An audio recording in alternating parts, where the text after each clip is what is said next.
अब तक आपने देखा, बनारस में उसे अकेला छोड़ने के लिए आकाश से नाराज गुंजन घर से चली जाती है।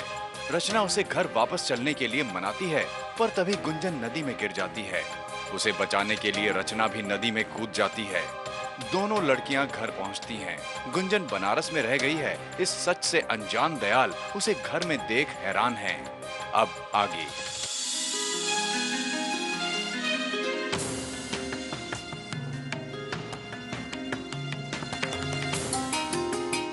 क्या हुआ?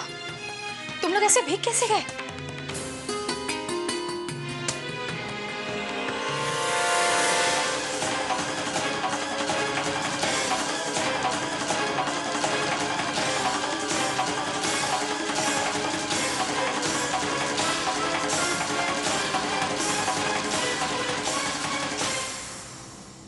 रचना बेटा, चलो जल्दी से कपड़े बदल लो। आओ।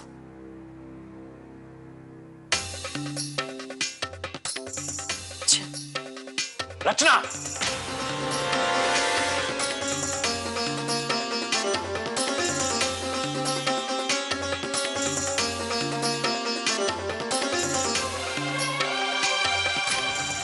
ये क्या हुलिया बना रखा है? जान सकते हैं हम?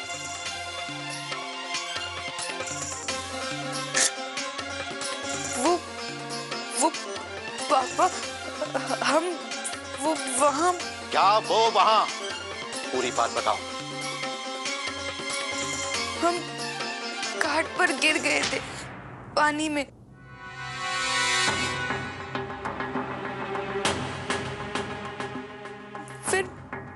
फिर गुंजन ने कूदकर हमें बचाया।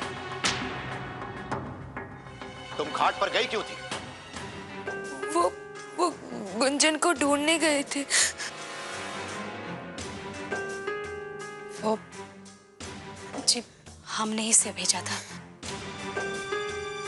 मतलब गुंजन को ढूंढने के लिए इसे भेजा था। अब यहां पर खड़ी क्या हो? जाओ अंदर जाकर कपड़े बदलो।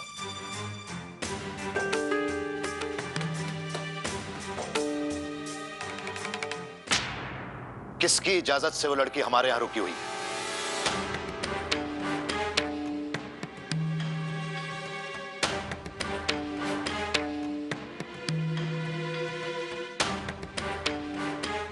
वो जी, हमने आपको बताने की बहुत कोशिश की, लेकिन पता नहीं क्यों हर बार बात अधूरी रह गई। क्या सोचकर तुमने ये फैसला लिया है शैल? माना कि वो तुम्हारी बहन की बेटी है, लेकिन क्या गुंजन इस घर में रह पाएगी? आकाश जी तो उसके पिता होते हुए भी इस बात को समझ नहीं पाए। अपनी जिम्मेदारी हमारे ऊपर थोप कर चले गए।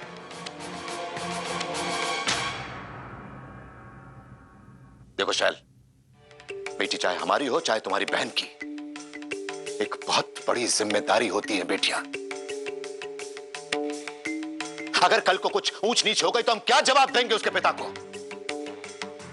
और वो फिर हम सबसे अलग है। कोई मेल ही नहीं हमारा उसके साथ। देखिए जी, हम मानते हैं हमसे गलती हुई है, हमें आपसे पूछ लेना चाहिए था, लेकिन इस वक्त जरा धीरे से बोलिए। अगर उसने सुन लिया तो उसे बहुत बुरा लगेगा। देखो शैल, तुमने जो सोचा वो किया, लेकिन एक बात हमारी भी ध्यान से सुन लो। उस लड़की के यहां पर रहते हुए उसकी संगति में रचना पर कोई बुरा असर नहीं पड़ना चाहिए।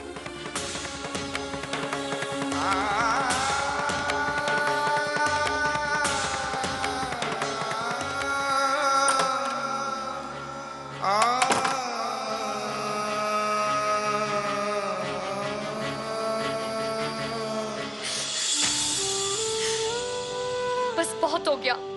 कोई जरूरत नहीं किसी को मुझे यहाँ रखने का नाटक करने की। मेरी इतनी इंसल्ट पहले कभी नहीं हुई। ये सब उस मौसी की वजह से हो रहा है। She is responsible. मुझे ही कुछ करना पड़ेगा इस घर में, वरना मर जाऊंगी। ये घर नहीं, ये जेल, जेल। कैसे निकलूंगी मैं इस जेल से? रुकिए।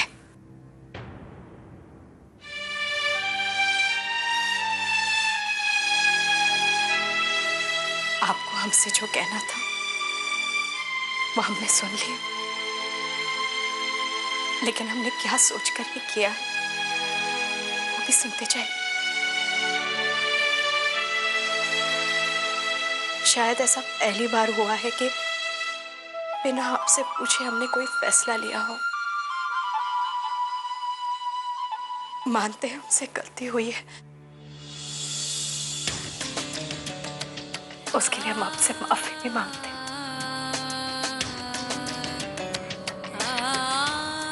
पर हम आपसे पूछते हैं कि ऐसा करने का हमारा कोई हक नहीं है।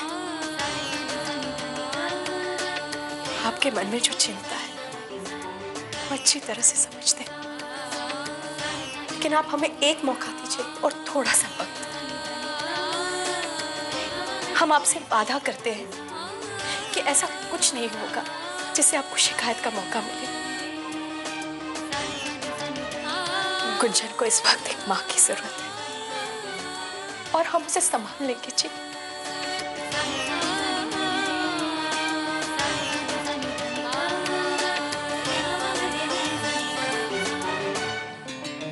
अगर तुम ऐसा ही चाहती हो तो ठीक है शैल, लेकिन एक बात हम तुम्हें यहां पर बता देना चाहते हैं कि वो लड़की तुम्हें शिकायत के एक नहीं कई मौके देगी। उसकी सारी जिम्मेदारी हम पर छोड़ दीजिए। अगर कुछ भी थोड़ी भी ऊंच नीच हो गई और उसका बुरा असर हमारी बेटी रचना पर पड़ा तो उसकी जिम्मेदार भी तुम ही होगी शैल, याद रहे।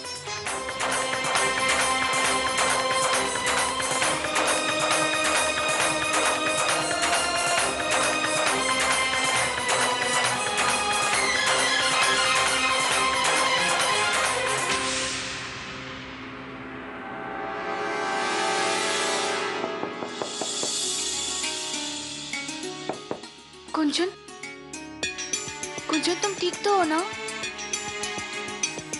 क्या हुआ गुंजन? कुछ बोल क्यों नहीं रही हो? नाराज हो हमसे? हम क्या करते? मम्मी ने कहा कि जाओ और गुंजन को जाकर लेकर आओ, इसलिए छाया और हम भागे भागे तुम्हें। नहीं सुननी तुम्हारी राम कथा। तुम प्लीज मेरा पीछा करना छोड़ दो।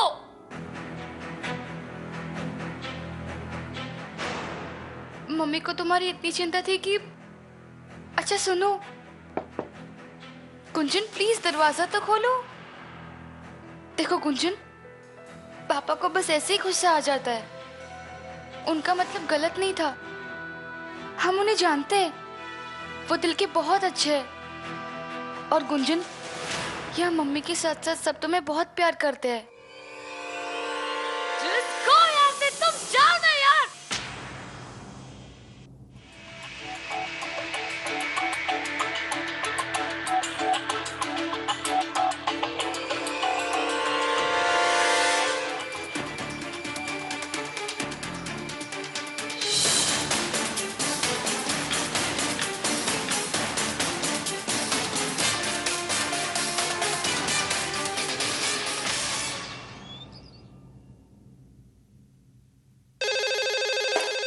हाय, हमारा ये सिनस, ये तो हमारी जान ही लेकर रहेगा। भगवान ऐसा। अरे फोन बज रहा है, कब से कोई उठा क्यों नहीं रहा है?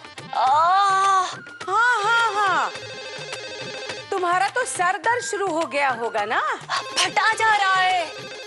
गोलियां खाई, इसका कितनी सर बाम लगाया, लेकिन फिर भी। संगीता, इस बारे में तुम क्या सोचती हो? दीदी, हमें लगता है आपका ये दर्द बहुत अनोखा है, दुनिया का बिल्कुल अलग दर्द। तुम कहना क्या चाहती हो कि हम कोई काम नहीं करते, हम बहाना बनाते हैं क्या? चोर की दाढ़ी में तिनका। क्या?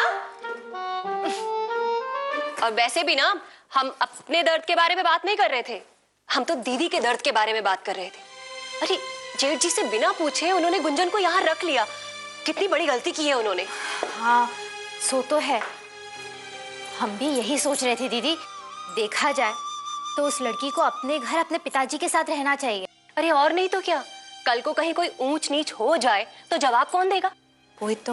और फिर वो तो मुंबई जैसे शहर से आई है, एकदम फॉरवर्ड। कहीं किसी के प्यार व्यार के चक्कर में पड़ गई तो हमारी तो घर की इज्जत पर बन आएगी ना। और फिर हमें तो इसी शहर में रहना है। अरे कभी तो शुभ शुभ बोला करो बहू।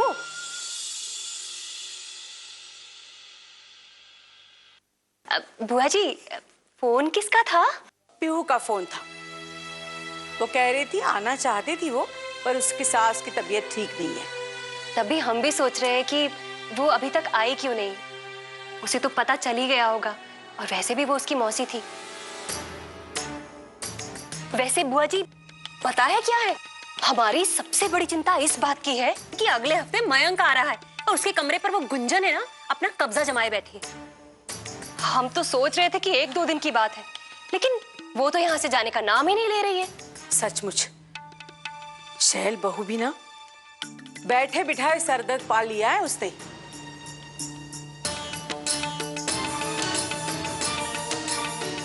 एक बात कहें, सर दर्द तो बड़ी दीदी ने पाला है, पर हो रहा हमारी छोटी दीदी के सर में।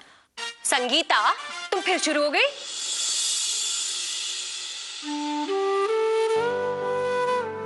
अगले हफ्ते मयंक आ रहा है और उसके कमरे पर वो गुंजन अपना कब्जा करके बैठ गई है। हम तो सोच रहे थे कि 1-2 दिन की बात है, लेकिन वो तो यहाँ से जाने का नाम ही नहीं ले रही है। हम तो दीदी से कह देंगे कि उसके लिए ना कोई और इंतजाम कर ले। हाँ, सचमुच शैल बहू भी ना बैठे बिठाए सरदर्द पा लिया है उसने।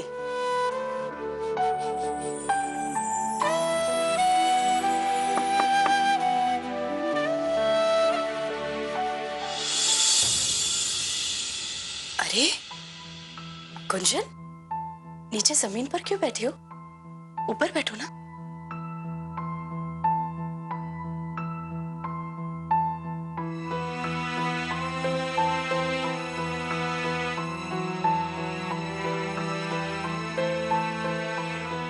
हम आपके लिए गर्मा गर्म कॉफी लेकर आए हैं।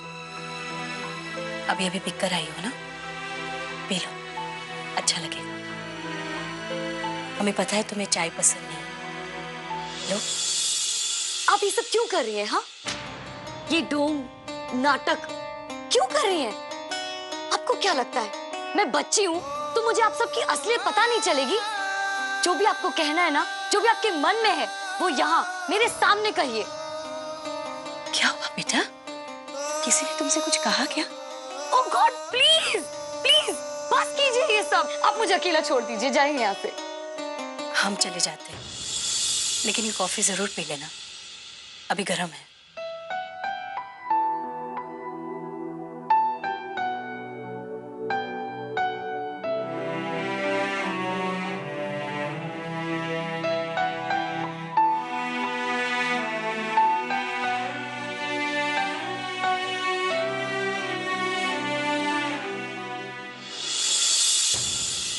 क्या करूं?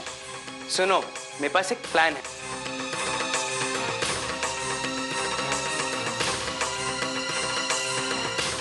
हाँ, मुझे पता है मुझे क्या करना है।